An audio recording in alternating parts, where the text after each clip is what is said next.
qoymayın həyatda kimsə ah çəksin sizə görə. Bu ah gəlib sənin bütün vücudu uyandıracaq.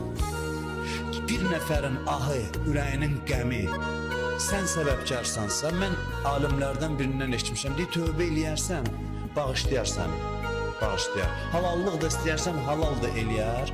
Amma deyir, bir dəfə ki, ürəyində bir qırıqlıq, ani yarandı, onun dalğası səni vurmalıdır, ondan qəsam edəcəksən. Tövbən də qəbuldur, qiyamətdə cəza da verməyəcəklər, laf halal da eləsin, desin halal xoşun, yenə də o səbəb-nəticə nizamı var.